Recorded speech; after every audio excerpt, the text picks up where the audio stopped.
கர்த்தர் இந்த ஆராதனையை ஆசீர்வதிக்கும்படியாக தலைகளை தாழ்த்தி நாம் ஜெபிப்போம். எங்கள் அன்பின் பரலோக பிதாவே, கிருபையுள்ள நல்ல ஆண்டவரே, உம்முடைய பரிசுத்த நாமம் மகிமைப்படுவதாக. இந்த நாளிலும் உம்மை ஆராதிக்க, உம்மை தொழுது கொள்ள நீர் பாராட்டின உம்முடைய நல்ல கிருபைகளை நினைத்து உம்மை துதிக்கிறோம் ஆண்டவரே. இயேசுவே, நாங்கள் உம்மை ஆராதிப்பது எங்களுக்கு கிடைத்திருக்கிற மிகப்பெரிய மேன்மை. உம்மை தொழுது கொள்ளுகிற ஜனங்களாக இந்த பூமியிலே நீர் எங்களை வைத்ததற்காக உமக்கு நன்றி செலுத்துகிறோம். கர்த்தர் ஆண்டவரே, இந்த ஆராதனை நீர் ஆசீர்வதிக்கும்படியாக உம்முடைய பரிசுத்த ஆவியானுடைய கிருபை எங்களை ஆண்டவரே தொடட்டும். கர்த்தருடைய ஆளுகை இந்த காலை நேரத்திலே எங்கள் மத்தியிலே இறங்கி வர வேண்டுமாய் நாங்கள் உம்மை அழைக்கிறோம். அப்பா ஆண்டவரே, இந்த பூமியை ஆளுகை செய்கிற கர்த்தர் நீரே என்பதை நாங்கள் உணர்ந்தவர்களாக உம்முடைய சமூகத்தை நோக்கி நாங்கள் பார்க்கிறோம். அப்பா ஹல்லேலூயா. நன்றி ராஜா, நன்றி ராஜா, நன்றி ராஜா. ஆளுகை செய்யும் ஆவியானவரே, பலியாய் தந்தேன் பரிசுத்தமானவரே.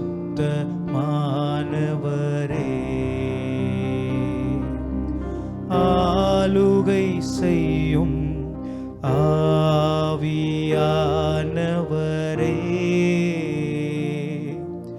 பலியாய் தந்தேன் பரிசுத்தமானவரே.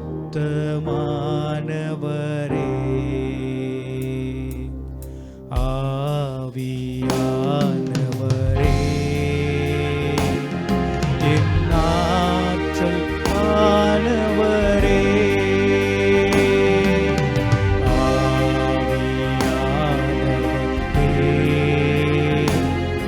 என் ஆற்றல் ஆனவரே, ஆவியானவரே, என் ஆற்றல் ஆனவரே. நினைவெல்லாம் உமதாகணும், என் பேச்செல்லாம் உமதாகணும். நினைவெல்லாம் உமதாகணும், என் பேச்செல்லாம் உமதாகணும். நாள் முழுதும் வழி நடத்தும், நாள் முழுதும் வழி நடத்தும். விருப்பம் செயல்படுத்தும், விருப்பம் செயல்படுத்தும். ஆளுகை செய்யும் ஆவியானவரே, பலியாய் தந்தே பரிசுத்தமானவரே.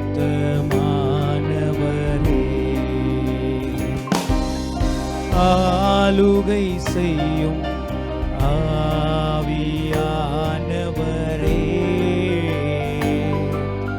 பலியாய் தந்தே பரிசுத்தமானவரே. எங்களை நேசிக்கிற நல்ல தகப்பனே, ஆண்டவரே, நீர் எங்களை ஆளுகை செய்ய இந்த நாளிலே எங்களை அர்ப்பணிக்கிறோம். எங்கள் முழு குடும்பம், நாங்கள் இந்த பூமியிலே வாழ்கிற வாழ்க்கை, ஆண்டவரே, எங்களுடைய வாழ்க்கையிலே நீர் எங்களை ஆளுகை செய்ய எங்களை ஒப்பு கொடுக்கிறோம் ராஜா. தொடர்ந்து இந்த ஆராதனையிலே உம்முடைய நாமம் மகிமைப்படுவதாக. இயேசுவே, நீர் எங்களோடு கூட இடைப்படுங்க. துதிகன மகிமை உமக்கு எடுக்கிறோம், இயேசுவின் நாமத்தில் பிதாவே, ஆமென். கர்த்தருடைய நாமம் மகிமைப்படுவதாக. இந்த நாளிலும் தேவன் நமக்கு எத்தனையோ நன்மைகளை அவர் செய்திருக்கிறார். அந்த நன்மைகள் எல்லாம் நினைத்து ஒவ்வொரு நாளும் அவரை துதித்து பாட நாம் கடமைப்பட்டிருக்கிறோம். ஆண்டவரே, இந்த நாளிலும் ஆண்டவரே, நீங்கள் செய்த அந்த நன்மைகளை நினைத்து உம்மை துதிக்கிறோம் என்று சொல்லி என்னோடு கூட இணைந்து கரங்களை தட்டி அவரை உயர்த்தி நாம் பாடுவோம். அவர் செய்த நன்மைகள் 1000, அதை சொல்லி சொல்லி பாடுவேன் என்று சொல்லி அவரை உயர்த்தி அவருடைய நாமத்தை மகிமைப்படுத்தி நாம் பாடுவோம். நன்றி பலிபீடம் கட்டுவோம், நல்ல தெய்வம் நன்மை செய்தார். நன்றி பலிபீடம் கட்டுவோம், நல்ல தெய்வம் நன்மை செய்தார். செய்த நன்மை ஆயிரங்கள் சொல்லி சொல்லி பாடுவே. செய்த நன்மை ஆயிரங்கள் சொல்லி சொல்லி பாடுவே. நன்றி தகப்பனே நன்மை செய்திரே. நன்றி தகப்பனே நன்மை செய்திரே. ஜீவன் தந்து அவர் நம்மிடத்திலே அன்பு கூர்ந்தாரே. என் வாழ்க்கையிலே எனக்குள்ளே இருந்த பாவங்களை நீக்கி கழுவி என்னை சுத்தமானாக கர்த்தர் மாற்றினாரே. அவருக்கென்று பிரித்தெடுத்து அவருடைய ஊழியத்தை செய்ய என் தேவன் என்னை அழைத்திருக்கிறார் என்று சொல்லி அவரை உயர்த்தி பாடுவோம். ஜீவன் தந்து நீர் அன்பு கூர்ந்தீர். பாவம் நீங்கிட கழுவி விட்டீர். ஜீவன் தந்து நீர் அன்பு கூர்ந்தீர். பாவம் நீங்கிட கழுவி விட்டீர். உமக்கென்று வாழ பிரித்தெடுத்து உமது ஊழியம் செய்ய வைத்தீர். உமக்கென்று வாழ பிரித்தெடுத்து உமது ஊழியம் செய்ய வைத்தீர். நன்றி தகப்பனே நன்மை செய்திரே. ராஜா நன்றி தகப்பனே நன்மை செய்திரே. நன்றி தகப்பனே நன்மை செய்திரே. நன்றி தகப்பனே நன்மை செய்திரே. சிறந்த முறையிலே குரல் எழுப்பும் சிலுவை ரத்தம் நீர் சிந்தினீரே. சிறந்த முறையிலே குரல் எழுப்பும் சிலுவை ரத்தம் நீர் சிந்தினீரே. இரத்த கோட்டைக்குள் வைத்துக் கொண்டு எதிரி நுழையாமல் காத்து கொண்டீர். இரத்த கோட்டைக்குள் வைத்துக் கொண்டு எதிரி நுழையாமல் காத்து கொண்டீர். நன்றி தகப்பனே நன்மை செய்திரே. ராஜா நன்றி தகப்பனே நன்மை செய்திரே. இருளின் அதிகாரங்கள் இயேசு அவர் அகற்றிவிட்டார். அவருடைய அரசுடன் நம்மை சேர்த்திருக்கிறார். ஆண்டவரே உமக்கு சொந்தமாக என்னை வாங்கியிருக்கிறேன்.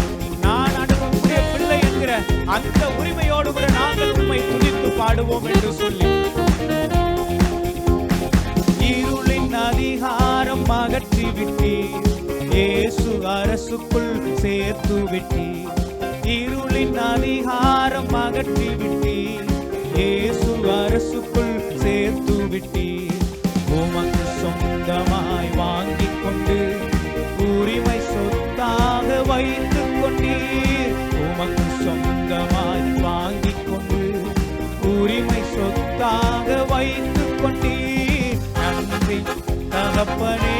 அவருக்கு நன்றி செலுத்து. நன்மை செய்திரே. அவர் செய்த நன்மைகளை நினைத்து நன்றி தகப்பனே நன்மை செய்திரே. புதிய உடன்பாட்டின் அடையாளமாய் புனித ரத்தம் நீர் ஊற்றினீரே. புதிய உடன்பாட்டின் அடையாளமாய் புனித ரத்தம் நீர் ஊற்றினீரே. சத்திய ஜீவ வார்த்தையாலே மரித்த வாழ்வையே மாற்றினீரே. சத்திய ஜீவ வார்த்தையாலே மரித்த வாழ்வையே மாற்றினீரே. நன்றி தகப்பனே நன்மை செய்திரே. ராஜா நன்றி தகப்பனே நன்மை செய்திரே.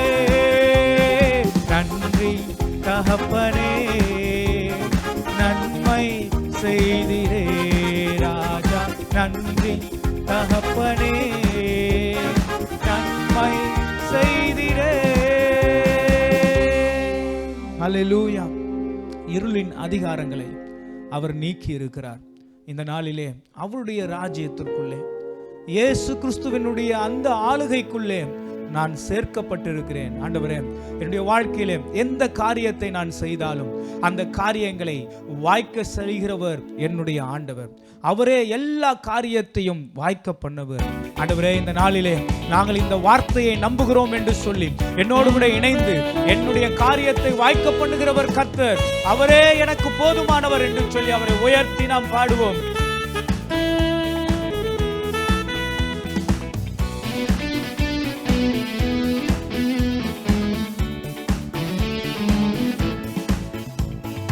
காரியத்தை வாய்க்க பண்ணும் கர்த்தர் உன்னோடு இருக்கின்றார். உன்னை பெயர் சொல்லி அழைத்திடும் கர்த்தர் கடைசி வரை நடத்தி செல்வார். காரியத்தை வாய்க்க பண்ணும் கர்த்தர் உன்னோடு இருக்கின்றார். உன்னை பெயர் சொல்லி அழைத்திடும் கர்த்தர் உன்னை கடைசி வரை நடத்தி செல்வார். காரியம் வாய்க்கும் கர்த்தர் நேரத்தில் கர்த்தரால் காரியம் வாய்க்கும். காரியம் வாய்க்கும் கர்த்தர் நேரத்தில் கர்த்தரால் காரியம் வாய்க்கும். உன் காரியத்தை வாய்க்க பண்ணும் கர்த்தர் உன்னோடு இருக்கின்றார். உன்னை பெயர் சொல்லி அழைத்திடும் கர்த்தர் உன்னை கடைசி வரை நடத்தி செல்வார். அவர் நம்முடைய கண்ணீரை துடைக்கின்ற தேவன். அது மாத்திரமல்ல, அவர் எனக்குள்ளே வாழ்கின்றவராய் இருக்கிறார். ஆண்டவரே, என்னை பிரித்தெடுத்தீரே, உம்முடைய மகிமையினாலே நீர் என்னை நிரப்பி இருக்கிறீரே, அவைகள் எல்லாம் நினைத்து என் தேவனை நான் துதிப்பேன் என்று சொல்லி கண்ணீரை துடைத்திடும் கர்த்தர் உனக்குள்ளே வசிக்கின்றார். கண்ணீரை துடைத்திடும் கர்த்தர் உனக்குள் வசிக்கின்றார். உன்னை தமக்கென்று பிரித்தெடுத்து தம் மகிமையால் நிரப்பிடுவார். உன்னை தமக்கென்று பிரித்தெடுத்து தம் மகிமையால் நிரப்பிடுவார். காரியம் வாய்க்கும் கர்த்தர் நேரத்தில் கர்த்தரால் காரியம் வாய்க்கும்.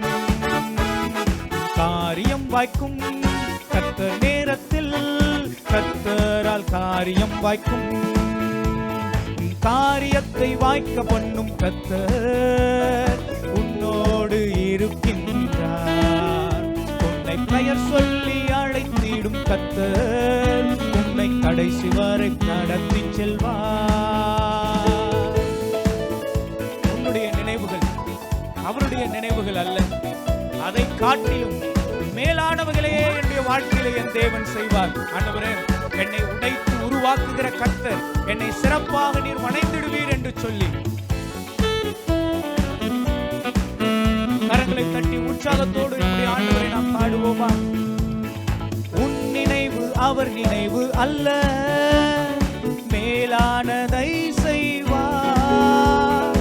உன் நினைவு அவர் நினைவு அல்ல, மேலானதை செய்வார். உன்னை உடைத்து உருவாக்கும் புயவனவர் உன்னை சிறப்பாய் வணைந்திடுவார். உன்னை உடைத்து உருவாக்கும் புயவனவர் உன்னை சிறப்பாய் வணைந்திடுவார். காரியம் வாய்க்கும் கர்த்தர் நேரத்தில் கர்த்தரால் காரியம் வாய்க்கும். காரியம் வாய்க்கும் கர்த்தர் நேரத்தில் கர்த்தரால் காரியம் வாய்க்கும். காரியத்தை வாய்க்க பண்ணும் கர்த்தர் உன்னோடு இருக்கின்றார். உன்னை பெயர் சொல்லி அழைத்திடும் கர்த்தர் உன்னை கடைசி வரை நடத்திடுவார். காரியத்தை வாய்க்க பண்ணும் கர்த்தர் உன்னோடு இருக்கின்றார். உன்னை பெயர் சொல்லி அழைத்திடும் கர்த்தர் உன்னை கடைசி வரை நடத்திடுவார். காரியம் வாய்க்கும் கர்த்தர் நேரத்தில் கர்த்தரால் காரியம் வாய்க்கும். காரியம் வாய்க்கும் கர்த்தர் நேரத்தில் கர்த்தரால் காரியம் வாய்க்கும். உன் ஜபத்தினை தொடர்ந்திடு மகனே, ஜபத்தால் ஜெயம் ஜெயமே. உன் ஜபத்தினை தொடர்ந்திடு மகளே, ஜபத்தால் ஜெயம் ஜெயமே. உன் பாதைகளை கர்த்தர் உயர்த்திடுவார், உன் தடைகளை நொறுக்கிடுவார். உன் பாதைகளை கர்த்தர் உயர்த்திடுவார், உன் தடைகளை நொறுக்கிடுவார். காரியம் வாய்க்கும் கர்த்தர் நேரத்தில், கர்த்தரால் காரியம் வாய்க்கும். அவரை உயர்த்தி காரியம் வாய்க்கும் கர்த்தர் நேரத்தில், கர்த்தரால் காரியம் வாய்க்கும். தேவ கிருபை என்றும் உள்ளது, அவர் கிருபை என்றும் உள்ளது. அவரை போற்றி துதித்து பாடி அல்லேலூயா என்றார் பரிபோம். அவரை போற்றி துதித்து பாடி அல்லேலூயா என்றார் பரிபோம். நெருக்கப்பட்டோம் மடிந்திடாமல் கர்த்தர்தாம் நம்மை காத்ததாலே. நெருக்கப்பட்டோம் மடிந்திடாமல் கர்த்தர்தாம் நம்மை காத்ததாலே. அவர் நல்லவர், அவர் வல்லவர், அவர் கிருபை என்றும் உள்ளது. அவர் நல்லவர், அவர் வல்லவர், அவர் கிருபை என்றும் உள்ளது. தேவ கிருபை என்றும் உள்ளது, அவர் கிருபை என்றும் உள்ளது. அவரை போற்றி துதித்து பாடி அல்லேலூயா என்றார் பரிபோம். அவரை போற்றி துதித்து பாடி அல்லேலூயா என்றார் பரிபோம். ஆராதி தேவன் உன் அடைக்கலமே, அவர் நித்திய புயங்களும் ஆதாரமே.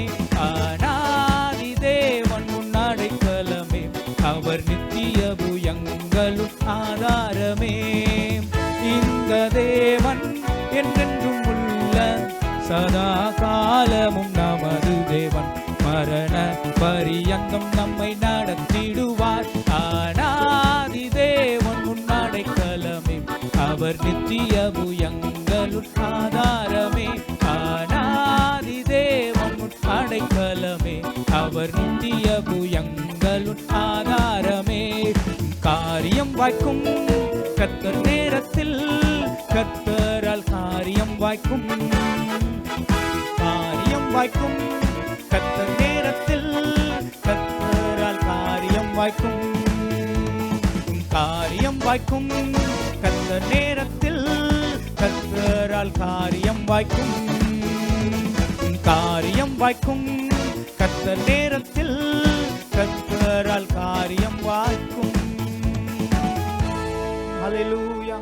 நம்முடைய ஆண்டவர் நம்முடைய வாழ்க்கையிலே எத்தனையோ காரியங்களை அவர் வாய்க்க செய்திருக்கிறாரே. ஆண்டவரே, நீர் இன்று அல்ல, இனிமேல் அல்ல, என் வாழ்வின் கடைசி வரை, என்னுடைய வாழ்க்கையின் எல்லை வரை என்னை நடத்துகிறவர் நீர்தான் ஆண்டவரே. நாம் இருக்கிற இடங்களிலே நின்றோ அல்லது முழங்கால் படியிட்டோம் ஆண்டுடைய சமூகத்தை நோக்கி நாம் பார்ப்போமா? அவர் நல்லவராக, அவர் சிறந்தவராக, அவர் மேலானவராக, எத்தனை மகிமை உள்ளவராக இருந்த போதிலும் மனிதர்களாகிய நம்முடைய துதியை அங்கீகரிக்க அவருடைய சிங்காசனத்தை விட்டு நமக்காக இறங்கி அவர் வந்திருக்கிறாரே. நம்முடைய நாவுகள் அவரை துதிக்கட்டும். ஆண்டவர் நல்லவர், அவரே எல்லாவற்றிலும் மேலானவர், அவரே பரிசுத்தர், பரிசுத்தர், பரிசுத்தர். அவர் நித்தியமானவர், அவர் சதா காலங்களிலும் உயிரோடு கூட இருக்கிற தேவன், அவர் வல்லமை உள்ளவர், அவரே ஆற்றல் உள்ளவர், அவர் எல்லா அனைத்து வல்லமைகளையும் உடைகிற நம்முடைய தேவன் என்பதை உணர்ந்தவர்களாக உம்மை துதிக்கிறோம் அப்பா. இயேசுவே, நாங்கள் உம்மை வரவேற்கிறோம் ராஜா. உம்முடைய கிருபை எங்களை சூழ்ந்து கொள்ள வேண்டும் என்று சொல்லி நாங்கள் அதை விரும்புகிறோம் அப்பா. உங்க பிரசனம் எங்களை ஆளுகை செய்ய எங்களை அனுமதிக்கிறோம் ஆண்டவரே. எங்களை விட்டு கொடுக்கிறோம் ஆண்டவரே. நம்ம ஆண்டவரை பார்த்து சொல்லுவோமா, உங்க பிரசனம் எங்களை ஆளுகை செய்ய ஆண்டவரே என்னை அர்ப்பணிக்கிறேன் ஆண்டவரே. என் தேவன், எனக்கு எத்தனை பெரிய மேன்மைகளை நீர் இம்மட்டுமாய் நீர் தந்திருக்கிறீரே. உம்முடைய பிள்ளையாக ஆண்டவரே, உம்முடைய மகனாக மகளாக நீர் எங்களை ஏற்றுக்கொண்டீரே ஆண்டவரே. உம்முடைய நாமத்தை அறிந்தவர்கள் எத்தனை பேர்களோ அத்தனை பேர்களும் உம்முடைய பிள்ளைகளாக உம்முடைய புத்திர சுவிகாரத்தை கொடுத்திருக்கிற தேவன் நீர் அல்லவா ஆண்டவரே. சுவாமி, இந்த வானத்தையும் பூமியும் படைத்த சர்வ வல்லமை உள்ள தேவன் ஆண்டவரே, பிள்ளை என்பது எங்களுக்கு கிடைத்திருக்கிற எத்தனை பெரிய மேன்மை. ஹல்லேலூயா, ஹல்லேலூயா. இயேசுவே, உம்மை துதிக்கிறோம், உம்மை துதிக்கிறோம் ராஜா. ஆண்டவரே, நீர் என்னை தேடி வந்த நேசர், நீர் என்னை அரவணைத்துக் கொள்கிற நல்ல ஒரு தகப்பனப்பா. ஆண்டவரே, உம்முடைய கிருபைகளுக்காக ஆண்டவரே, உம்முடைய இரக்கங்களுக்காக நாங்கள் நன்றி செலுத்துகிறோம் ராஜா. என்னை தேடி வந்த அந்த அன்புக்காக நான் உமக்கு நன்றி செலுத்துகிறேன் அப்பா. ஆண்டவரே, இந்த பூமியிலே யார் என்னை மறந்தாலும் என்னை மறவாதவர் ஒருவர் உண்டு. அவரே என்னுடைய தேவன், அவரே என்னுடைய இரட்சகர், அவரே என்னுடைய இயேசு என்கிற அந்த நாமத்தை உச்சரித்து ஒரு ஆண்டவரே சுவாமி நம்பிக்கையோடு கூட என்னாலே சொல்ல முடியும், கர்த்தர் நல்லவர், அவர் கிருபை உள்ளவர், அவருடைய கிருபை என்னென்றைக்கும் மாறாது. ஹல்லேலூயா, ஹல்லேலூயா, ஹல்லேலூயா. காரியம் வாய்க்கும் கர்த்தர் நேரத்தில், கர்த்தரால் காரியம் வாய்க்கும். ஆண்டவரே, நீ எங்களுக்கென்று ஒரு நேரத்தை வைத்திருக்கிறீர். அது கர்த்தருடைய நேரம். யோசேப்பு அவனுடைய வாழ்க்கையிலே குழியின் அனுபவத்தை ஆண்டவரே அவன் கடந்து சென்று நேரிட்டது. அடிமைத்தனத்திலே போடப்பட்ட ஒரு நேரம் இருந்தது. சிறைச்சாலையிலே ஆண்டவரே சுவாமி தகப்பனே அவன் அனுபவிக்கிற ஒரு நாட்கள் இருந்தது. ஆனால் கர்த்தர் அவனுக்கென்று ஒரு நாளை நீர் நியமித்து வைத்திருந்தீர். அந்த 13 ஆண்டுகள் கழித்து அவனுடைய தலையை நீர் உயர்த்தும் பொழுது ஆண்டவரே, அந்த எகிப்து தேசத்திலே யோசேப்பு ஒரு மிகப்பெரிய மனிதனாக அந்த இடத்துல இருக்கிறதை நாங்கள் பார்க்கிறோமே ஆண்டவரே. அதுவே உம்முடைய நேரம் ஆண்டவரே. கர்த்தர் ஆண்டவரே, இந்த பூமியிலே ஒவ்வொரு மனிதனுக்கென்று உம்முடைய நேரத்தை நீர் வைத்திருக்கிறீர். ஓ, இந்த காலை நேரத்திலே உம்மை ஆராதிக்கிற வேளையிலே தேவன் எங்களுக்கு அந்த நேரத்தை ஆண்டவரே காண்பியும் ஆண்டவரே. அந்த நேரத்திற்காக நான் காத்திருப்பேன். என் தேவன் கிரியை செய்கிற அந்த நேரத்திற்காக என்னை அர்ப்பணிக்கிறேன் என்று சொல்லுகிறவர்கள் எல்லாம் என்னோடு கூட இணைந்து இந்த வரிகளை நாம் உணர்ந்து பாடுவோமா? காரியம் வாய்க்கும் கர்த்தர் நேரத்தில், கர்த்தரால் காரியம் வாய்க்கும். காரியம் வாய்க்கும் கர்த்தர் நேரத்தில், கர்த்தரால் காரியம் வாய்க்கும். ஆண்டவரே, என்னுடைய நினைவுகள் உம்முடைய நினைவுகள் அல்ல. அநேக நேரங்களில் நிறைய பதில்களை நாங்கள் வைத்துக்கொண்டு ஆண்டவரே இதை எங்களுக்கு செய்யும், இதை எங்களுக்கு கொடும் என்று சொல்லி நாங்கள் கேட்கிறோம். இல்லை ஆண்டவரே, உம்மை ஆராதிக்கிறவர்கள், உம்மை துதிக்கிறவர்களுக்கு தெரியும் கர்த்தர் அவருடைய வாழ்க்கையில செய்கிற ஒவ்வொரு காரியமும் அது நன்மையானதே, அது மகிமையானதே, அது எல்லாவற்றிலும் மேலானதே. ஆண்டவரே, அதை உணர்ந்தவர்களாக உம்முடைய பாதத்தில் நாங்கள் காத்திருக்கிறோம் ஆண்டவரே. நீர் மேலானதையே எங்களுக்கு செய்வீர் ஆண்டவரே. அந்த மேலானவைகளே நாங்கள் நம்பி உம்முடைய பாதத்தில் வந்திருக்கிறோம் ராஜா. ஹல்லேலூயா, ஹல்லேலூயா. ஆண்டவரே, நான் உம்மை நேசிக்கிறேன் ஆண்டவரே. என்னுடைய வாழ்க்கையிலே ஆண்டவரே எந்த நேசமும் ஆண்டவரே இதற்கு முன்பாக ஆண்டவரே அதிகமாக இருக்கக்கூடாது ஆண்டவரே. உம்மை நேசிக்கிற நேசம் என்னுடைய வாழ்க்கையில அதிகமாக வேண்டும் என்று சொல்லி என்னோடு கூட இணைந்து ஆண்டவரை பார்த்து நம்ம சொல்ல போகிறோம். ஆண்டவரே, நான் நேசிக்கிறேன் ஆண்டவரே, உம்மை மாத்திரமே நான் நேசிக்கிறேன், என் இயேசுவை நான் நேசிக்கிறேன். அந்த நேசம் என்னுடைய வாழ்க்கையில எத்தனை பெரிய மாற்றங்களை தரும். அதுவே உண்மையான ஒரு வாழ்க்கை. உம்மை நேசிக்கிற அந்த அன்புதான் என்னுடைய வாழ்க்கையில் ஒரு நிலையான தன்மையை தர முடியும் என்பதை உணர்ந்தவர்களாக. ஹல்லேலூயா, ஹல்லேலூயா. நன்றி ராஜா, நன்றி ராஜா, நன்றி ராஜா, நன்றி ராஜா, நன்றி ராஜா. நேசிக்கிறே உம்மைத்தானே என் தெய்வமே, என் இயேசுவே. நேசிக்கிறே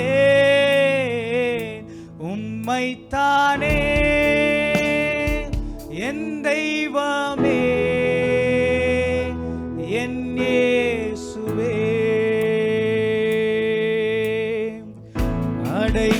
அடைக்கலமே அதிசயமே அண்டி வந்தே உன் பாதமே அடைக்கலமே அதிசயமே அண்டி வந்தே உன் பாதமே நேசிக்கிறே உம்மைத்தானே என் தெய்வமே என் இயேசுவே. அவரை பார்த்து சொல்லுவோமா? நேசிக்கிறே உம்மைத்தானே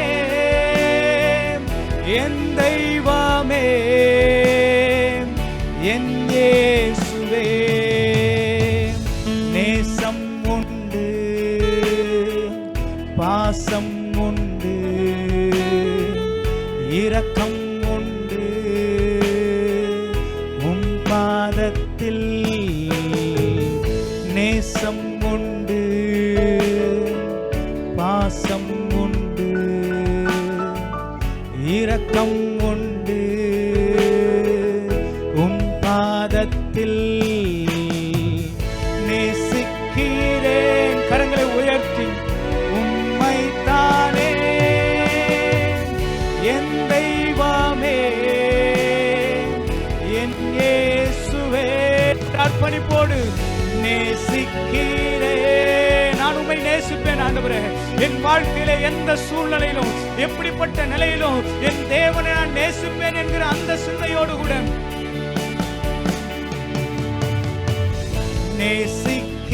நேசிக்கிறேன் உம்மைத்தானே என் தெய்வமே என் இயேசுவே. நேசிக்கிறேன் உம்மைத்தானே என் தெய்வமே என் இயேசுவே.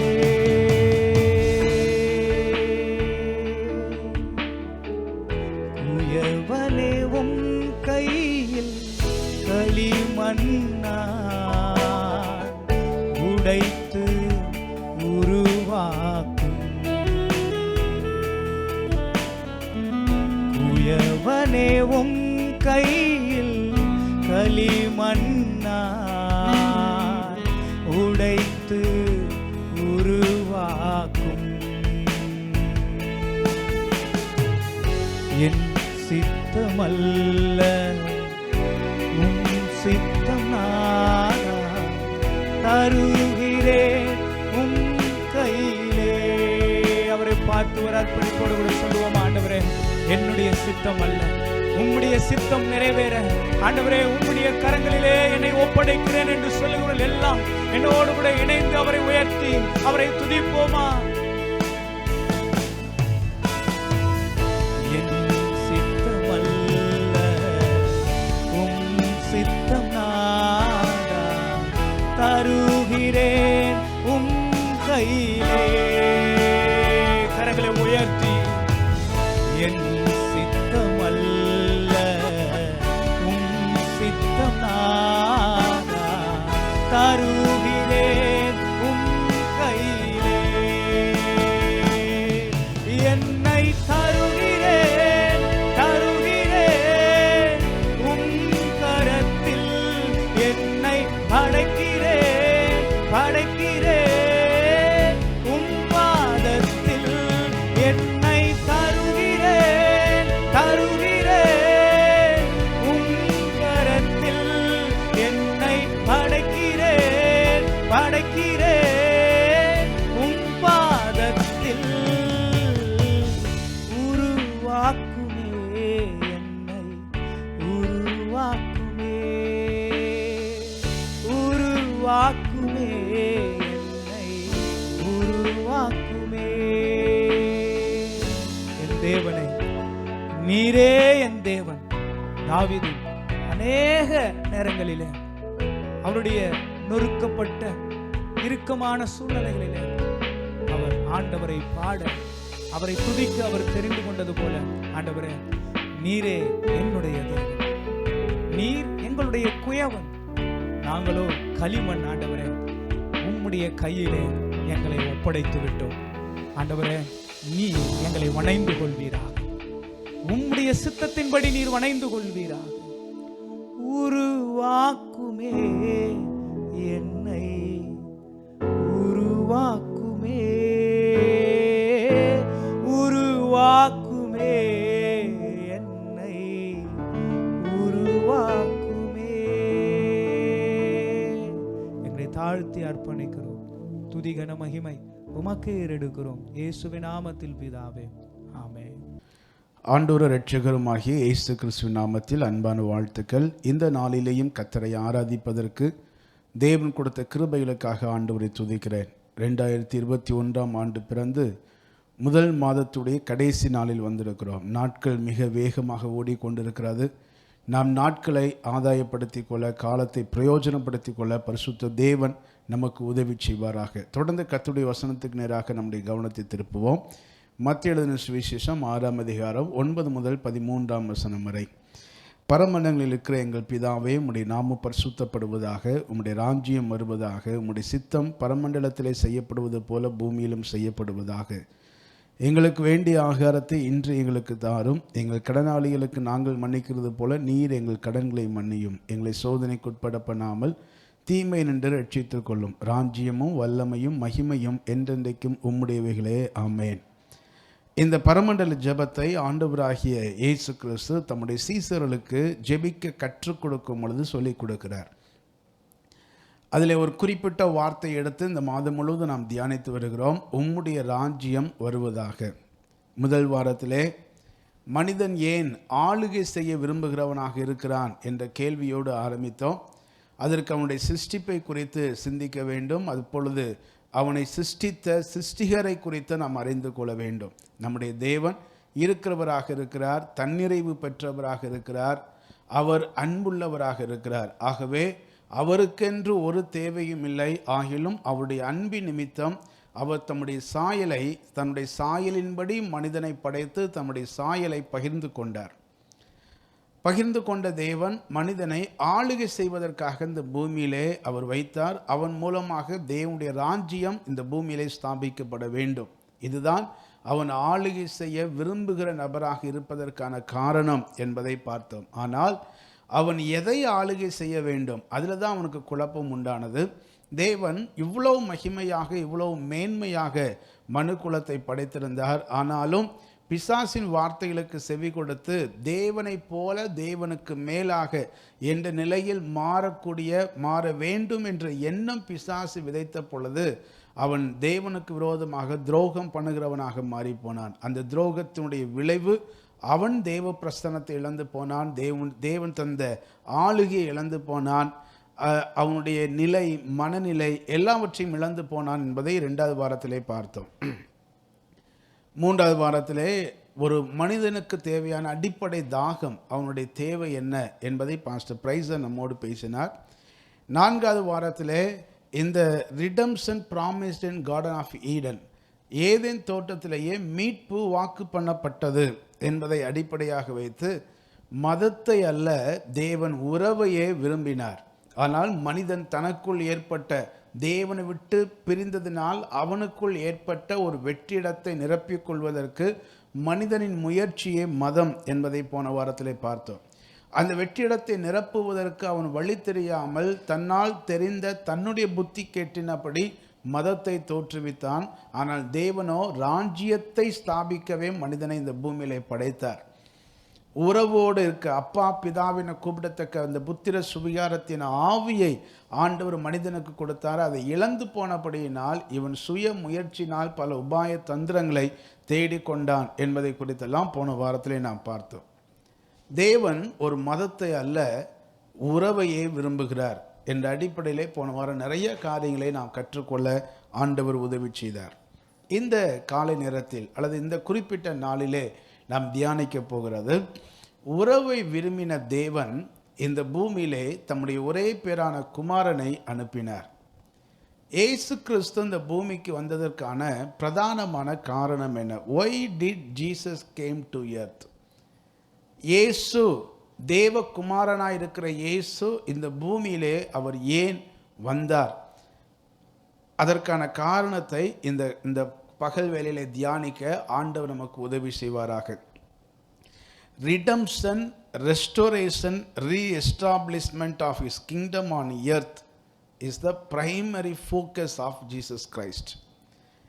மீட்பதும் மீட்டெடுப்பதும் மீண்டும் நிறுவுவதும் இதுவே மேசியாவாக பிறந்த இயேசுவுடைய பிரதானமான குறிக்கோள் என்பதை வேதம் நமக்கு மிக அழகாக சொல்லுகிறது. மறுபடி சொல்லுகிறேன், மீட்பதும் மீட்டெடுப்பதும் மற்றும் மீண்டும் நிறுவுவதும் இதுவே மேசியாவாக பிறந்த இயேசு கிறிஸ்துவுடைய பிரதானமான குறிக்கோள்.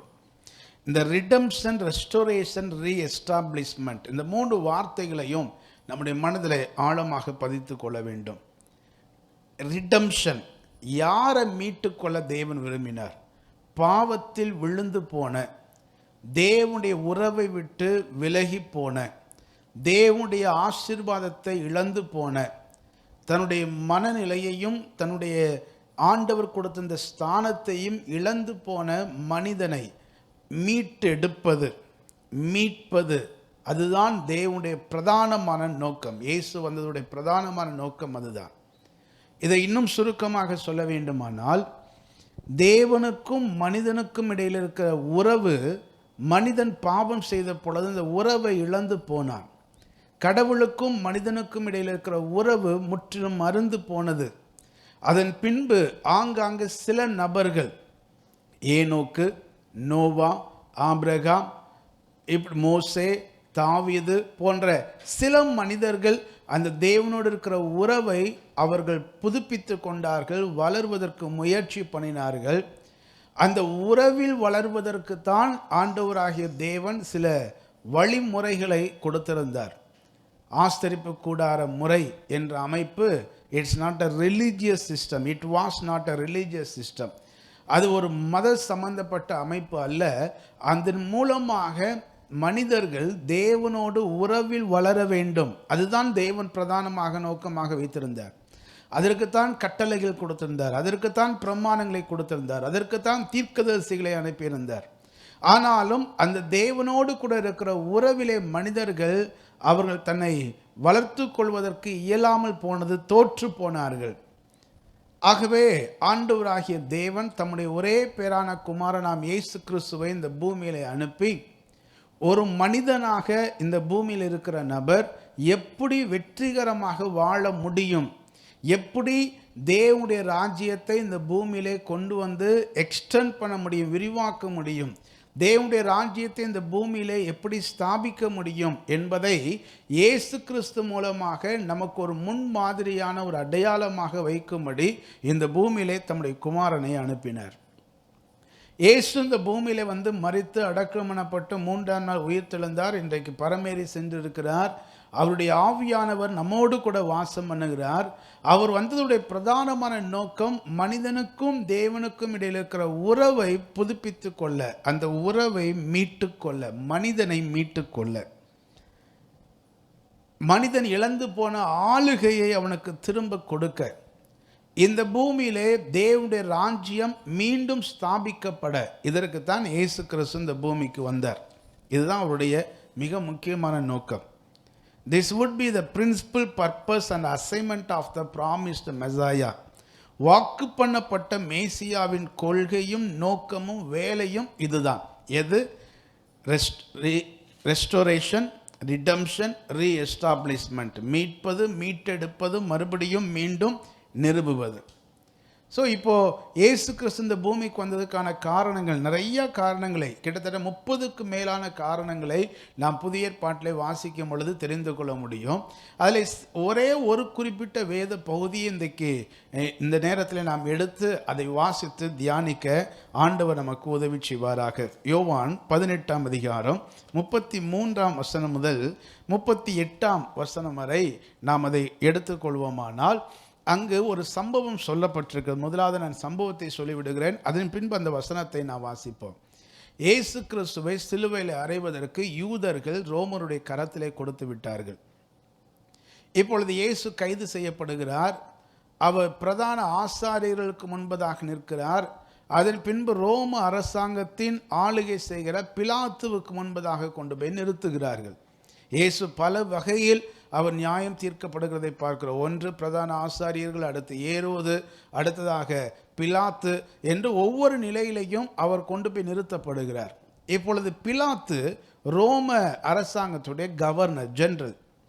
இந்த ரோம அரசாங்கத்துடைய ஆளுகை, அந்த ரோம அரசாங்கத்தின் கீழ் நியமிக்கப்பட்ட ஒரு கவர்னராக இந்த பிலாத்து இருக்கிறார். பிலாத்து தான் அந்த தீர்மானம் எடுக்க வேண்டும். அவர்தான் மரண தண்டனை விதிக்க வேண்டும். அதற்கான அதிகாரம் அவரிடத்தில் இருக்கிறார். ஸோ அந்த அதிகாரம் பிலாத்துவிடத்தில் இருந்தபடினால் இயேசு கிறிஸ்துவை பிலாத்துவிடத்தில் கொண்டு போய் நிறுத்துகிறார்கள். இப்பொழுது பிலாத்து இயேசுவை விசாரிக்கிறார். அந்த சம்பவம் தான் யோவான் 18ஆம் அதிகாரம் 33 முதல் 38 வரை. இதிலே இயேசு ஏன் இந்த பூமிக்கு வந்தார் என்கிற நோக்கத்தை மிக அழகாக அவர் கோடிட்டு காட்டுவதை பார்க்கிறோம். வாசிக்கிறேன். யோவான் 18ஆம் அதிகாரம் 33 முதல் 38 வரை. அப்பொழுது பிலாத்து மறுபடியும் அரண்மனைக்குள் பிரவேசித்து இயேசுவை அழைத்து, நீ யூதருடைய ராஜாவா என்று கேட்டான். இயேசு அவனுக்கு பிரதியுத்தரமாக, நீரா இப்படி சொல்கிறீரோ, அல்லது மற்றவர்கள் என்னை குறித்து இப்படி உமக்கு சொன்னார்களோ என்றார். பிலாத்து பிரதியுத்தரமாக, நான் யூதனா? உன் ஜனங்களும் பிரதான ஆசாரியரும் உன்னை என்னிடத்தில் ஒப்பு கொடுத்தார்கள். நீ என்ன செய்தாய் என்றான். இயேசு பிரதியுத்தரமாக, என் ராஜ்யம் இவ்வுலகத்துக்குரியது அல்ல. என் ராஜ்யம் இவ்வுலகத்துக்குரியதானால் நான் யூதரிடத்தில் ஒப்பு கொடுக்கப்படாதபடிக்கு என் ஊழியக்காரர் போராடி இருப்பார்களே. இப்படி இருக்க என் ராஜ்யம் இவ்விடத்திற்குரியது அல்ல என்றார். அப்பொழுது பிலாத்து அவரை நோக்கி, அப்படியானால் நீ ராஜாவோ என்றான். இயேசு பிரதியுத்தரமாக, நீர் சொல்லுகிறபடி நான் ராஜாதான். சத்தியத்தை குறித்து சாட்சி கொடுக்க நான் பிறந்தேன். இதற்காகவே இந்த உலகத்தில் வந்தேன். சத்தியவான் எவனும் என் சத்தம் கேட்கிறான் என்றார். அதற்கு பிலாத்து, சத்தியமாவது என்ன என்றான். போதும்.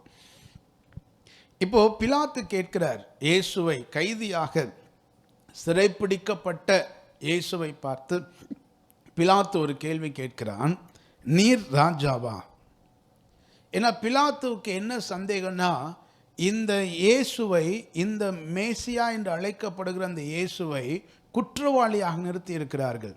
நிறுத்தினவர்கள் யூதர்கள். அப்போது அவர்களுக்கு இயேசுக்கு விரோதமாக சொல்லப்பட்ட சாட்சிகளில் பிரதானமான ஒரு குற்றச்சாட்டு, இவன் தன்னை ராஜா என்று சொல்லுகிறான் என்று சொன்னார்கள். ஸோ இப்போ பிலாத்து எதிர்பார்க்கிறார், இவன் பொலிட்டிக்கலான கிங்கா, அரசியல் சம்பந்தப்பட்ட தலைவனாக இயேசுவை பார்க்கிறார்களா, அல்லது யூதர்கள் தங்கள் மதம் சார்ந்த தலைவராக இயேசுவை பார்க்கிறார்களா? இவர் எப்படிப்பட்ட ஆளுகை உடையவர் என்பதை தெரிந்து கொள்வதற்காக கேட்கிறான், நீ ராஜாவா? அதனால தான் இயேசு அந்த கேள்வி கேட்கிறார். நீரா இப்படி சொல்லுகிறீரோ, அதாவது என்ன ஒரு பொலிட்டிக்கல் லீடரா, அரசியல் தலைவராக நினைத்து உனக்கு எதிரியாக நீ என்னை பார்க்கிறீரா, அல்லது யூதர்கள் சொன்னதுனால, மற்றவங்க சொன்னதுனால என்ன ஒரு ரிலீஜியஸ் லீடரா, மத சம்பந்தப்பட்ட தலைவனாக நீர் என்னை பார்க்கிறீரா என்று இந்த கிளாரிஃபிகேஷனுக்காக, விளக்கத்திற்காக கேட்கிறார். அப்பொழுது பிலாத்து சொல்லுகிறார், நான் யூதனா அப்படின்னா, இப்போ பிலாத்துடைய கண்ணோட்டம் என்னன்னா, இயேசு கிறிஸ்து ஒரு பொலிட்டிக்கல் லீடர் இல்லை. அவர் நம்முடைய அரசாங்கத்துக்கோ, அதாவது ரோம அரசாங்கத்துக்கோ ரோம சாம்ராஜ்யத்துக்கோ விரோதமான ஒரு பொலிட்டிக்கல் லீடர் இவர் இல்லை. அரசியல் சம்பந்தப்பட்ட தலைவனாக இவன் இல்லை அப்படிங்கிறத பிலாத்து முடிவு செய்து கொண்டான். ஒன்று. ரெண்டாவது, இவர் யூதருக்கு ராஜாவா அப்படின்னு கேட்கும் பொழுது, யூதர்கள் தங்களுடைய மத சம்பந்தப்பட்ட தலைமத்துவத்தை காலி பண்ணுவதற்காக இயேசு வந்திருப்பாரோ, அதற்காகத்தான் இவர் மேல் பொறாமை கொண்டு நம்மிடத்தில் கொண்டு வந்தார்களோ. ஒரு மத தலைவர், அதாவது பிலாத்துடைய பார்வையில் ஒரு யூத மதத்தின் தலைவராக அறியப்படுகிற இயேசு எப்படி தீமை செய்திருக்க முடியும்? அது தீமை செய்வதற்கு வாய்ப்பில்லையே. இதை புரிந்து கொள்வதற்காகத்தான் இயேசுவினிடத்தில் இந்த கேள்வி கேட்டான், நீர் யூதருடைய ராஜாவா? இப்போ இயேசு அதற்கு பதில் சொல்லுகிறார், என் ராஜ்யம் இவ்வுலகத்துக்குரியது அல்ல. என் ராஜ்யம் இவ்வுலகத்துக்குரியது அல்ல. My kingdom doesn't consist of what you see around you. நீ உன்னை சுற்றிலும் இருக்கிறது போல ஒரு ராஜ்யத்துக்கு ஒரு ராஜா, அந்த ராஜா மக்களையும் மற்ற நாடுகளையும் தன்னுடைய கைக்குள் கொண்டு வர விரும்புகிற, அதற்காய் போராடுகிற, ஏகாதிபத்திய சாம்ராஜ்யத்தை கொண்டு வர விரும்புகிற ஒரு ராஜாவை போல, ஒரு ராஜ்யத்தை போல நான் இல்லை. என் ராஜ்யம் இவ்வுலகத்துக்குரியது அல்ல. அப்படி ஒருவேளை இவ்வுலகத்துக்குரியதாக இருந்திருந்தால் நான் யூதரிடத்தில் ஒப்பு கொடுக்கப்படாதபடி என் ஊழியக்காரர்கள் போராடி இருப்பார்கள்.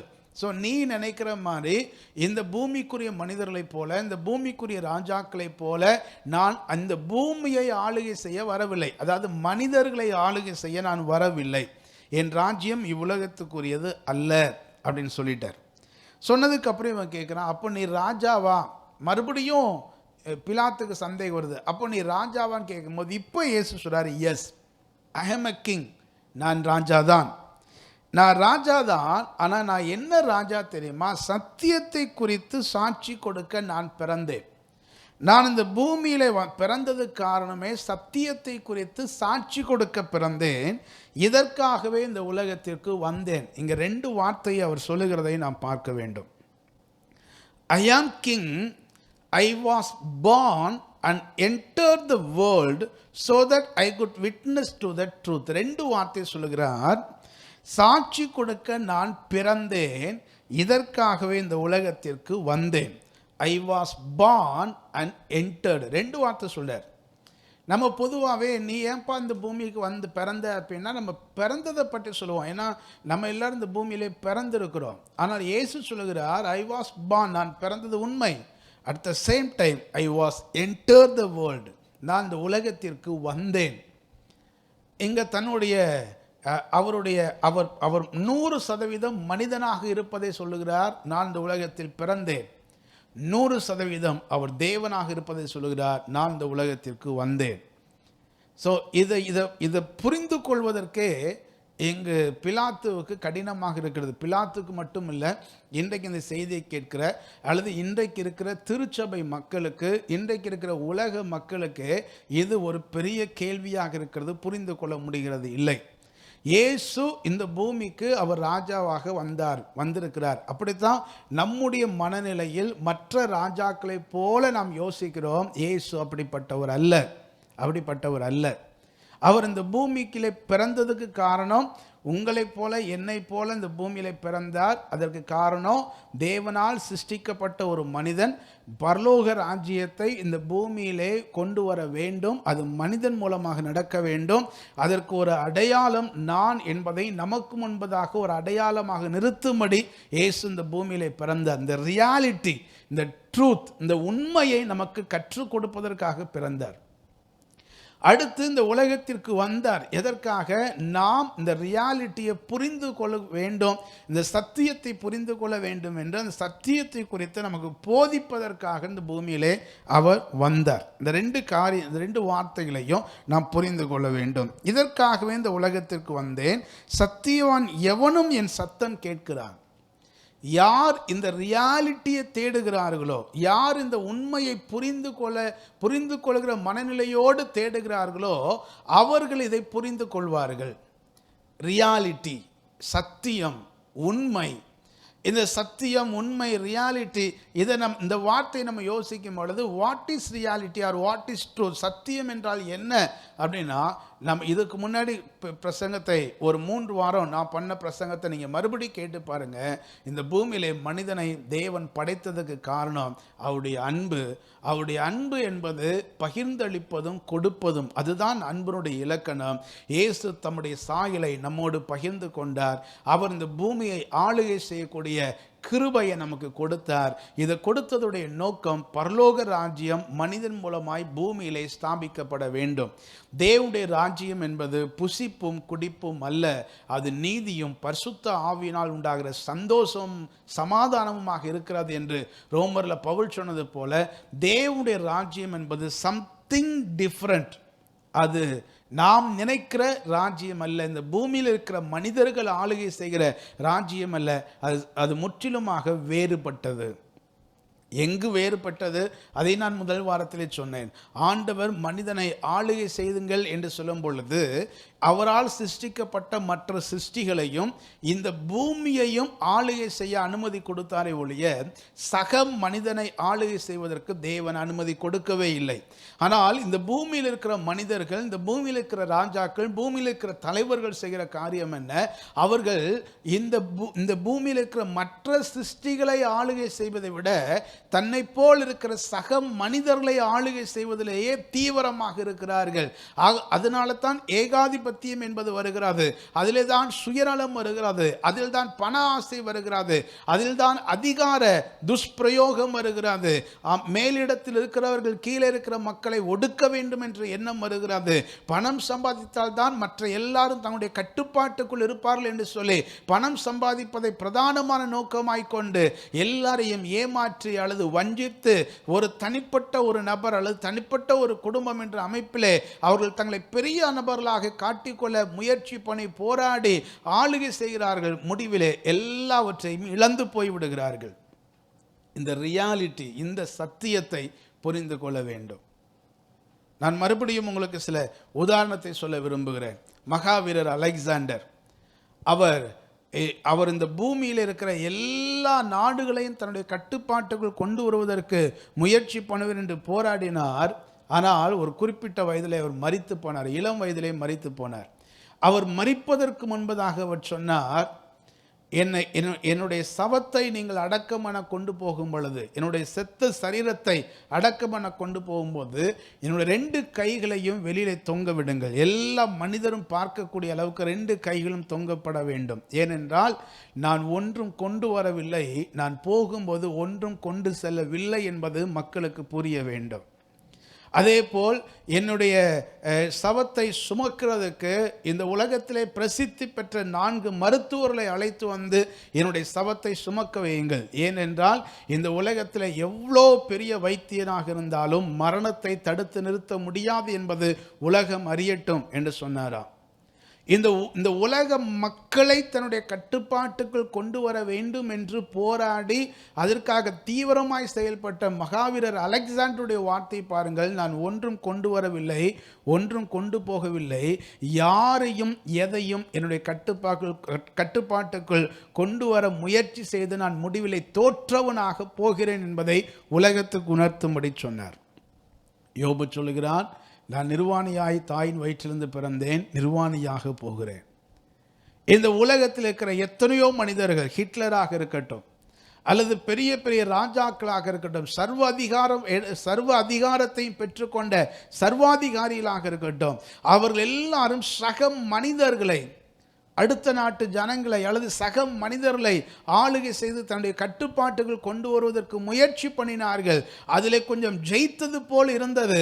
ஆனாலும் முடிவிலே அவர்கள் மனதிலே ஒரு வெறுமை அவர்களை வாட்டியது. அந்த வெறுமையினுடைய அந்த விரக்தியினுடைய முடிவு தற்கொலை பண்ணி மரித்து போனார்கள். இதற்கு சரித்திரத்திலே எத்தனையோ சர்வாதிகாரிகளை நாம் பார்க்க முடியும். முடிவிலே அவருடைய மரணம் துர்மரணமாக இருந்திருக்கிறது. அந்த மரணத்தின் பாதையிலே போகும் பொழுது அவர்கள் பயந்து அலறிக்கொண்டு ஒன்றையும் ஜெயிக்கவில்லை என்ற ஒரு தோல்வி மனப்பான்மையிலே தான் அவர்கள் மரித்து போயிருக்கிறார்கள். இதற்கு எத்தனையோ சர்வாதிகாரியுடைய வாழ்க்கை நமக்கு முன்பதாக சாட்சியாக இருக்கிறது. ஏன் இவர்கள் சக மனிதர்களை ஆளுகை செய்ய முயற்சி பண்ணியும் அது கிடைத்தும் அவர்களுக்கு திருப்தி அடையாதது என்ன? இது தேவனுடைய நோக்கம் அல்ல. சக மனிதனை ஆளுகை செய்வது தேவனுடைய நோக்கம் அல்ல. அதைத்தான் இயேசு சொல்லுகிறார், என் ராஜ்யம் இந்த பூமிக்குரியது அல்ல, என் ராஜ்யம் இவ்விடத்திற்குரியது அல்ல. இவ்விடத்திற்குரியது அல்ல என்று சொல்லும்போது அதை நாம் சரியாக புரிந்து கொள்ள வேண்டும். My kingdom doesn't consist of what you see around you. உன்னை சுற்றிலும் இருக்கிற ஆளுகை போல என்னுடைய ஆளுகை இல்லை. உன்னுடைய மனதில் இருக்கிறது போல ஒரு மனிதன் ஒரு நாட்டை தன்னுடைய கட்டுப்பாட்டுகள் கொண்டு வந்து மனிதர்களை தன்னுடைய கட்டுப்பாட்டுகள் வைத்து கொண்டு போவதுதான் ஆளுகை என்று நீங்கள் நினைக்கிறீர்கள். அது அல்ல, அது அல்ல, அது ஆளுகை அல்ல. வேதம் சொல்லுகிற அல்லது மனிதனுக்கு கையளிக்கப்பட்ட ஆளுகை என்பது அது அல்ல என்பதை புரிந்து கொள்ள வேண்டும். அதற்காக இயேசு கிறிஸ்து இந்த பூமிக்கு வந்தார். அப்போ எதை ஆளுகை செய்ய வேண்டும்? அவரால் படைக்கப்பட்ட இயற்கை உலகத்தை நம்முடைய கட்டுப்பாட்டுக்குள் கொண்டு வர அந்த ஆளுகையைத்தான் முதல் மனிதனுக்கு கொடுத்தார். பட் அவன் இதை இழந்து போனான். சரி, இப்போ மறுபடியும் இந்த ஆளுகை எப்படி நாம் பெற்று எப்படி இதை அனுபவிப்பது என்று சொல்லும் பொழுது ஒரு விஷயத்தை நாம் புரிந்து கொள்ள வேண்டும்.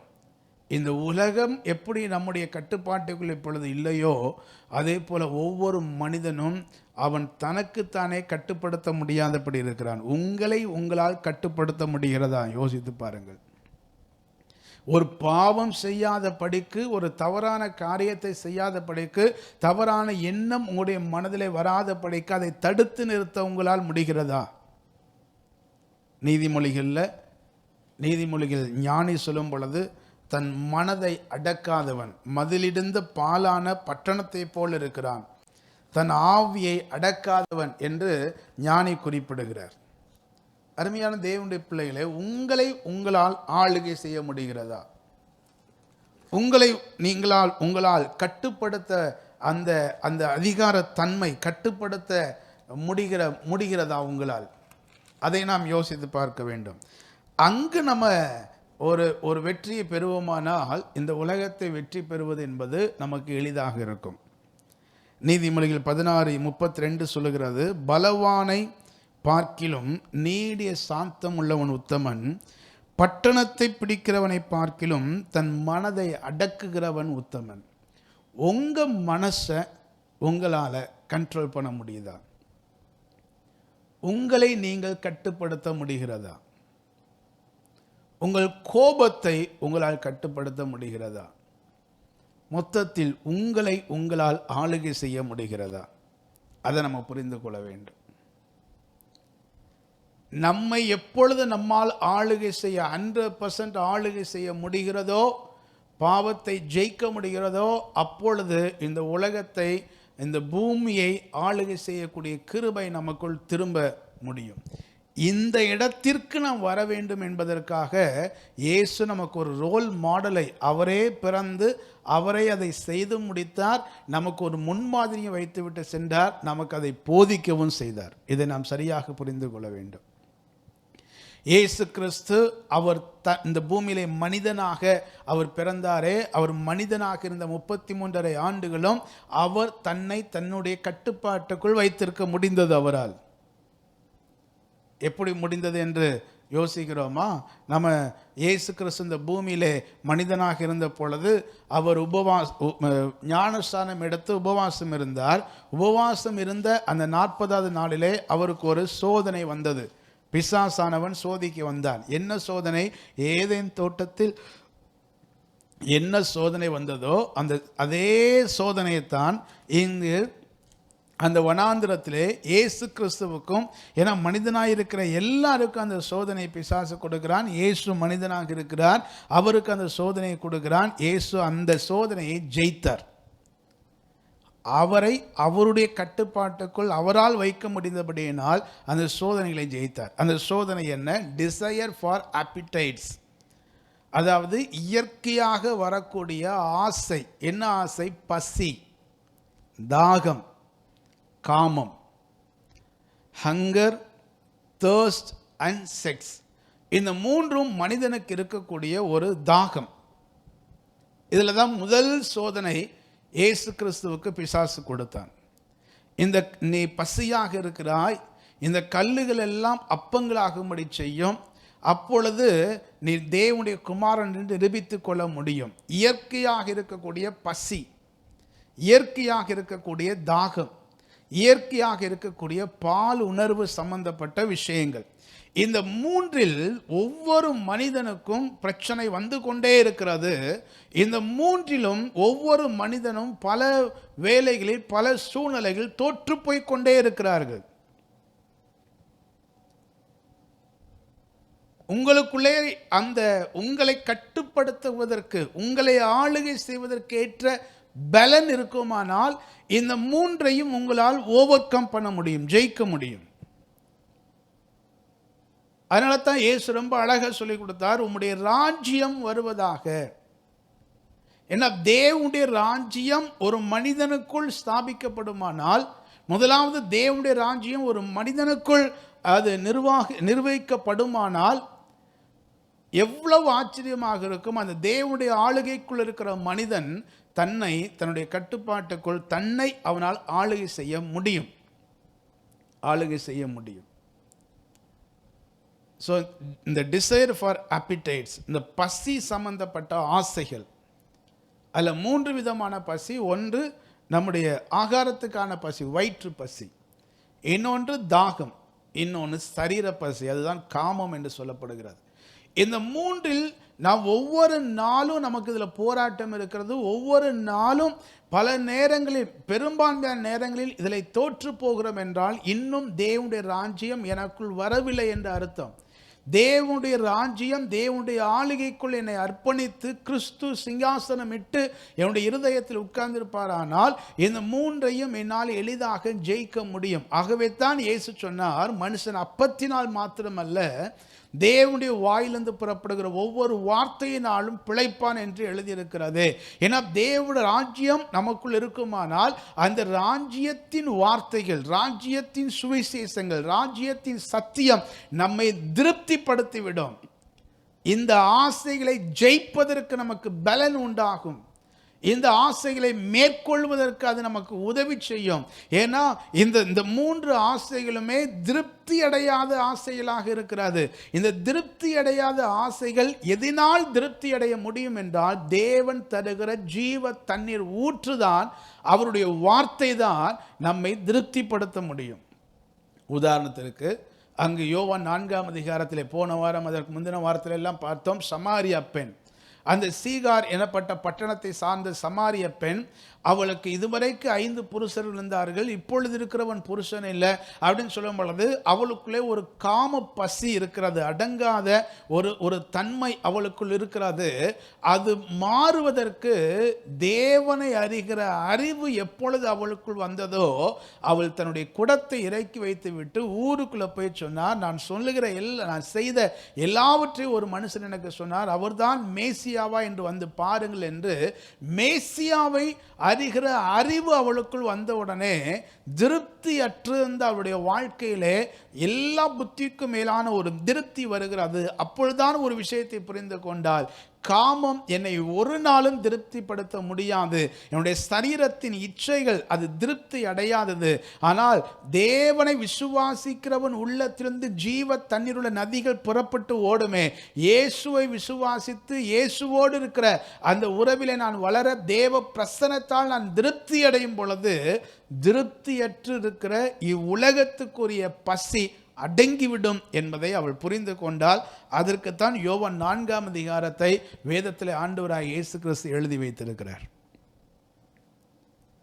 தேவனுடைய வாயிலிருந்து புறப்படுகிற ஒவ்வொரு வார்த்தையினாலும் மனிதன் பிழைக்க முடியும்.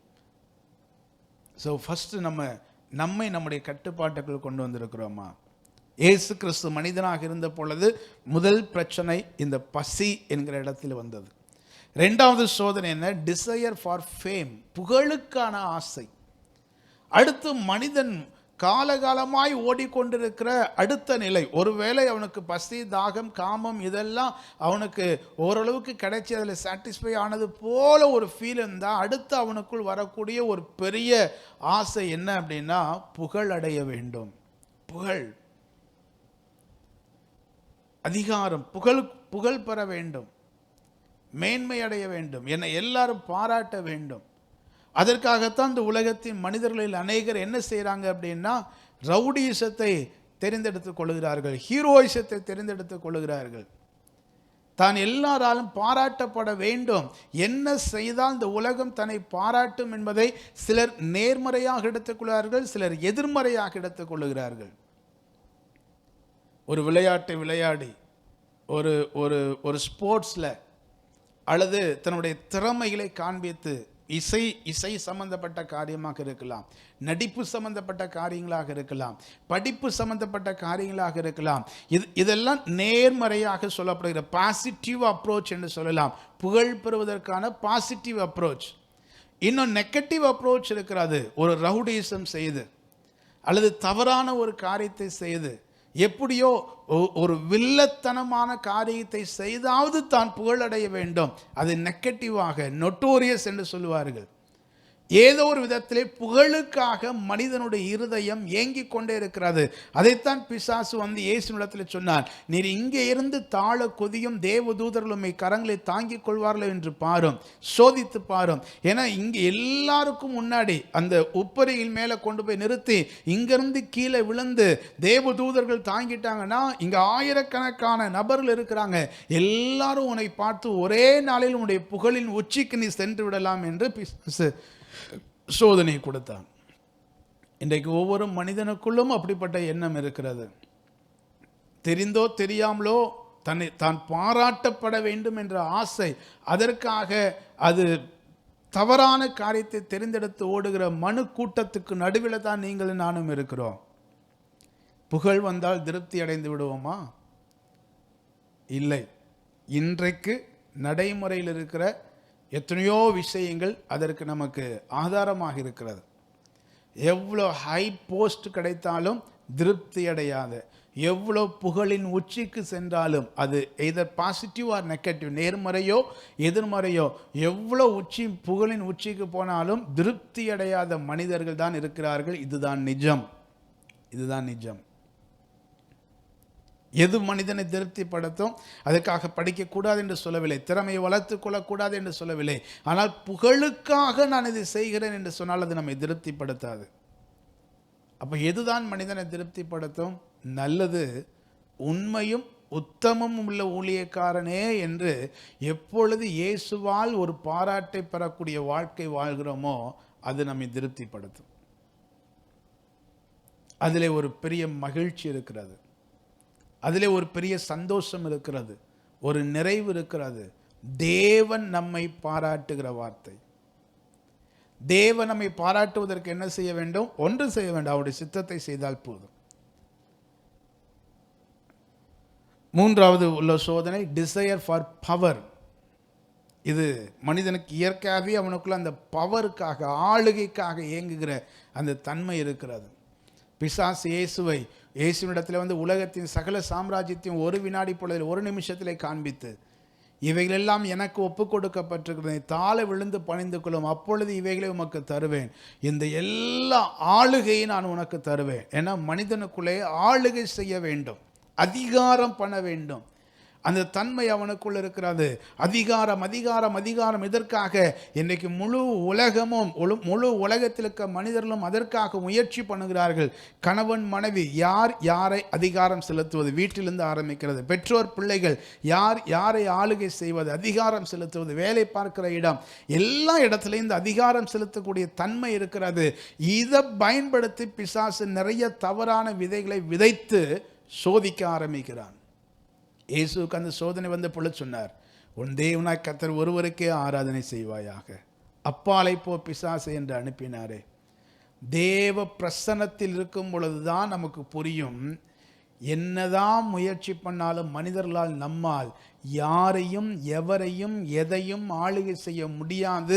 தேவனுடைய கிருபை இருந்தால், தேவ பிரசன்னம் இருந்தால் அது நம்மை திருப்திப்படுத்தும். தேவனே ஆளுகை செய்கிறவர், தேவனே ராஜாங்கிற உணர்வு வந்தவுடனே இந்த அதிகாரத்திற்கான தேடல் நமக்குள்ளே அப்படியே குறைந்து போய்விடும், மறைந்து போய்விடும். இந்த 3 சோதனைகளையும் மனிதனாக வந்த இயேசு கிறிஸ்து ஜெயித்து காண்பித்தார். எஸ், இது முடியும். தேவனுடைய ராஜ்யத்துக்குள் இருக்கிற ஒரு மனிதன் இந்த 3ஐயும் ஜெயித்து, இந்த 3ம் இல்லாமலேயே திருப்தியாக வாழ முடியும். இந்த 3ஐயும் ஜெயிக்கிறவனுக்கு பரலோகம் சப்போர்ட் பண்ணும். தேவ தூதர்கள் வந்து அவனுக்கு பணிவிடை செய்வார்கள். அவன் மூலமாக இந்த பூமியிலே தேவனுடைய சமாதானம், தேவனுடைய நீதி, பரிசுத்த ஆவினால் உண்டாகிற சந்தோஷம் அந்த நபர் மூலமாக இந்த பூமியிலே நிரப்பப்பட முடியும் என்பதற்கு முன் அடையாளமாக இயேசு கிறிஸ்து இந்த பூமிக்கு வந்து அவர் நமக்கு வாழ்ந்து காண்பித்தார். அவர் மூலம் இந்த பூமியிலே தேவ ராஜ்யம் பரவுவதற்கு ஒரு வாய்ப்பை ஆண்டவராகிய இயேசு கிறிஸ்து நமக்கு முன்மாதிரியாக வாழ்ந்து காண்பித்தார். இதை மனதிலே நாம் நன்றாக பதித்து கொள்ள பரிசுத்த ஆவியானவர் நமக்கு உதவி செய்வாராக. இன்னும் நான் உங்களுக்கு சொல்லுகிறேன், இயேசு கிறிஸ்து இந்த பூமிக்கு வந்ததுடைய காரணம் என்று சொல்லும் பொழுது சில வசனங்களோடு நான் சொல்லுகிறேன். அவர் இந்த பூமியிலே வந்து தேவ ராஜ்யத்தினால் தேவ ராஜ்யத்தை ஸ்தாபிப்பதற்கு தேவனால் அனுப்பப்பட்டவராக அவர் இருந்தபடியினால், நமக்கு முன்மாதிரியாக வாழ்ந்தபடியினால், நமக்கு ரொம்ப அழகான ஒரு ரோல் மாடலை வைத்துவிட்டு சென்றிருக்கிறார். என்னெல்லாம் அவர் செய்தாருங்கிறத அப்படியே நம்ம ஃபாலோ பண்ண ஆரம்பித்தா நமக்குள்ளேயும் தேவராஜ்யம் வரும், நம் மூலமாகவும் தேவராஜ்யம் இந்த பூமியிலே ஸ்தாபிக்கப்படும். அதில் சில வசனங்களை உங்களுக்கு வேகமாய் சுட்டி காட்ட விரும்புகிறேன். யோவான் 6ஆம் அதிகாரம் 38வது வசனம் இவ்விதமாக சொல்கிறது, என் சித்தத்தின்படி அல்ல, என்னை அனுப்பினருடைய சித்தத்தின்படி செய்யவே நான் வானத்திலிருந்து இறங்கி வந்தேன். To do the will of God, that is my primary goal என்று இயேசு சொல்லுகிறார். என் விருப்பத்தையோ என் சித்தத்தையோ என் ஆசையையோ அல்லது இந்த மாம்சத்தின் ஆசையையோ நிறைவேற்றுவதற்கு நான் வரவில்லை. பரலோகத்தில் இருக்கிற பிதாவானவர் அவருடைய சித்தத்தின்படி செய்யவே இந்த பூமியிலே வந்தேன். ஸோ தேவ சித்தம் என்ன என்பதை கண்டு, தேவ சித்தம் என்ன? It's very simple. பரலோக ராஜ்யம் நமக்குள் வர வேண்டும், நம் மூலமாக தேவ ராஜ்யம் இந்த பூமியிலே விரிவாக்கம் செய்யப்பட வேண்டும். அதுதான் தேவ சித்தம். ரெண்டாவது, பிலிப்பியர் 2ஆம் அதிகாரம் 5 முதல் 8ஆம் வசனம் வரை நாம் பார்க்கிறோம். கிறிஸ்து இயேசுவில் இருந்த சிந்தையே உங்களில் காணப்பட கடவது அப்படின்னு பவுல் சொல்லிட்டு, அந்த சிந்தை, இயேசு கிறிஸ்துடைய சிந்தை எப்படி இருந்தது என்பதை அவர் விளக்கமாக சொல்கிறார். அவர் தேவனுடைய ரூபமாயிருந்தும் தேவனுக்கு சமமாயிருப்பதை கொள்ளையாடின பொருளாக எண்ணாமல் தம்மை தாமே வெறுமையாக்கி அடிமையின் ரூபம் எடுத்து மனுஷர் சாயலானார். அவர் மனுஷ ரூபமாய் காணப்பட்டு மரண பரியந்தம், அதாவது சிலுவையின் மரண பரியந்தமும் கீழ்ப்படிந்தவராகி தம்மை தாமே தாழ்த்தினார். To demonstrate the humility. தாழ்மை என்றால் என்ன என்பதை வெளிப்படுத்துவதற்கு, சொல்லிக் கொடுப்பதற்கு, செயல் வடிவத்தில் நமக்கு காண்பிப்பதற்கு இந்த பூமியிலே வந்தார். தாழ்மை என்றால் என்ன? சக மனிதனை ஆளுகை செய்யாமல். அதைத்தான் இந்த இடத்துல பார்க்கிறோம். தம்மை தாமே வெறுமையாக்கி அடிமையின் ரூபம் எடுத்து மனுஷர் சாயலானார். அவர் மனுஷ ரூபமாய் காணப்பட்டு மரண பரியந்தம், அதாவது சிலுவையின் மரண பரியந்தம். இயேசு அவர் 100% தேவனாக இருந்தும் இந்த பூமியிலே மனிதனாக வந்த அவர் 100% மனிதனாக இருந்தார். அவர் தன்னுடைய, அவருக்குள்ளே அவ்வளவு ஆளுகை செய்யக்கூடிய தன்மை இருக்கிறது, திறன் இருக்கிறது, அதுக்கு அந்த எபிலிட்டி அண்ட் கெப்பாசிட்டி அவருக்குள்ள இருக்கிறது. அவர் வல்லமையுள்ள தேவன். ஆனாலும் நம்மைக்கு ஒரு முன்மாதிரி வைப்பதற்கு எந்த சக மனிதனையும் ஆளுகை செய்யாமல், என பேதுரு சொல்லுகிறார், அவர் அடிக்கப்படும் பொழுது அவர் பதில் வையாமலும் பயமுறுத்தாமலும் இருந்தார் என்று சொல்லுகிறார். இதெல்லாம் சக மனிதனை ஆளுகை செய்வதற்கோ சக மனிதனை அவர் இது பண்ணுவதற்கோ வரவில்லை என்பதை நமக்கு ரோல் மாடலாக காண்பித்து இதுதாண்டா தாழ்மை என்பதை சொல்லிக் கொடுத்தார். ஊழியம் கொல்லும்படி வராமல் ஊழியம் செய்யும்படி வந்தார். இதுதான் தாழ்மை என்பதை சொல்லிக் கொடுத்தார். தாழ்மை என்பது தரையில் உட்காருவதும் துண்டை எடுத்து இடுப்பில் கட்டுவதும் தாழ்மை அல்ல. சக மனிதன் மேல் மனசளவில் கூட வெறுப்பை காண்பிக்காமல், அதிகாரம் செலுத்தாமல், எல்லாரையும் ஒன்று போல் நேசித்து இணைந்து வாழ்வதுதான் தாழ்மை என்பதை ரொம்ப அழகாக சொல்லி கொடுத்தார். அதற்கு தான் இந்த பூமிக்கு வந்தார். அதுதான் தேவனுடைய ராஜ்யத்தில் வாழ்கிற மனிதனுடைய தன்மை என்பதை அவர் சொல்லி கொடுத்தார். அடுத்து இயேசு இந்த பூமிக்கு வந்ததற்கான காரணம் என்ன? To restore human nature to holiness. மனிதனுடைய தன்மையை அவனுக்கு மீட்டெடுத்து பரிசுத்தத்துக்கு நேராக நடத்துவது. அதுதான், அதற்காகத்தான் இயேசு இந்த பூமியிலே வந்தார். லூக்கா 1ஆம் அதிகாரம் 35ஆம் வசனம், தேவதூதன் அவளுக்கு பிரதியுத்தரமாக, பரிசுத்தாவி உன்மேல் வரும், உன்னதமானுடைய பலம் உன்மேல் நிழலிடும், ஆதலால் உன்னிடத்தில் பிறக்கும் பரிசுத்தம் உள்ளது தேவனுடைய குமாரன் எனப்படும். அந்த human nature, to restore the human nature, மனிதனுடைய தன்மையை மீட்டு அவன் பரிசுத்தமானவன் என்பதை இந்த பூமிக்கு வெளிப்படுத்த அவர் இந்த பூமியிலே பிறந்து பரிசுத்தமாக வாழ்ந்தார். அவருடைய பிறப்பிலிருந்து எல்லாம் பரிசுத்தம், அந்த ஹியூமன் நேச்சரை, மனிதனுடைய தன்மையை மீட்டெடுத்து கொடுத்தார். தேவனுடைய ஆளுகைக்குள் இருக்கிறவன் பரிசுத்தமாக வாழ முடியும், பரிசுத்தமாகத்தான் இருப்பான் என்பதை அவர் வெளிப்படுத்தினார். நான்காவது, இந்த பூமியிலே நமக்கு என்ன மாதிரி வைத்து போனார்? To peer the witness to the truth. நம்ம ஏற்கனவே வாசித்தோம், யோவான் 17ஆம் அதிகாரம் 38 சத்தியத்தை குறித்து சாட்சி கொடுக்க வந்தார். சாட்சி கொடுக்க, சாட்சியாய் வாழ, சாட்சியை நிரூபித்து காண்பிக்க இந்த பூமியிலே வந்தார். ஸோ ஒரு மனிதனுக்குள்ளே தேவனுடைய ராஜ்யம் இருக்குமானால் அவன் தேவ சித்தத்தை செய்வது எளிது. அவன் தன்னுடைய விருப்பத்தை அல்ல, பிதாவின் விருப்பத்தை நிறைவேற்றுவான். தாழ்மையாக சக மனிதனை ஆளுகை செய்யாமல் தாழ்மையுள்ளவனாக இருப்பான். அவன் பரிசுத்தமுள்ளவனாக இருப்பான். அவன் சத்தியத்தை குறித்து சாட்சி கொடுப்பவனாக இருப்பான். இதுதான் ஒரு தேவ ராஜ்யத்துக்குள் இருக்கிற ஒரு மனிதனுடைய இயற்கை தன்மையாக இருக்க முடியும் என்பதை இயேசு இந்த பூமியிலே மனிதனாக பிறந்து நமக்கு முன்மாதிரியாக ஒரு ரோல் மாடலாக நமக்கு ஒரு ஒரு ஒரு முன்மாதிரியை அவர் வைத்து விட்டு சென்றார். இந்த வார்த்தை கேட்கிற அருமையான தேவனுடைய ஜனமே, தேவ ராஜ்யம் உங்களுக்குள் இருக்கிறதா? இன்றைக்கு கிறிஸ்தவ மதத்தை சார்ந்தவர்கள் உலகத்தில் ஏராளம் இருக்கலாம். ஆனால் தேவ ராஜ்யத்திற்குள் இருக்கிறவர்கள், ராஜ்யத்தை சார்ந்தவர்களாக நீங்கள் தான் இருக்கிறோமா? இந்த வசனங்களை மறுபடி கேளுங்கள். இந்த செய்தியை மீண்டும் ஒரு முறை தயவாக நீங்கள் கூர்ந்து கவனியுங்கள். தேவனுடைய ராஜ்யம் உங்களுக்குள் வர வேண்டும். உம்முடைய ராஜ்யம் வருவதாக அந்த எண்ணம், அந்த தன்மை உங்களுக்குள் எப்போ அதிகமாகிறதோ, தேவனுடைய ஆளுகைக்குள் நீங்கள் எப்பொழுது வருகிறீர்களோ அப்பொழுது உங்களுக்குள் தேவராஜ்யம் வரும். நீங்கள் உங்களுடைய வாழ்க்கையிலே மாற்றத்தை காண முடியும். நீங்கள் மற்றவர்களை மாற்ற வேண்டும் என்ற அவசியம் இல்லை. உங்களுடைய வாழ்க்கை, உங்களுக்குள் இருக்கிற தேவராஜ்யம் இந்த பூமியிலே தானாக விரிவாக்கம் செய்யப்படுகிறதை உங்களால் புரிந்து கொள்ள முடியும். மறுபடியும் சொல்லுகிறேன், இயேசு சொன்னார், என் ராஜ்யம் இவ்வுலகத்துக்குரியதல்ல. மற்ற மனிதர்கள் நினைக்கிறது போல இந்த கிறிஸ்தவர்கள் நாட்டை தங்களுடைய ஆளுகைக்குள் கொண்டு வந்து விடுவார்களோ, அது தேவனுடைய நோக்கம் இல்லை.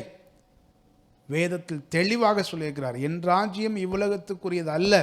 அது totally different from this earthly kingdom.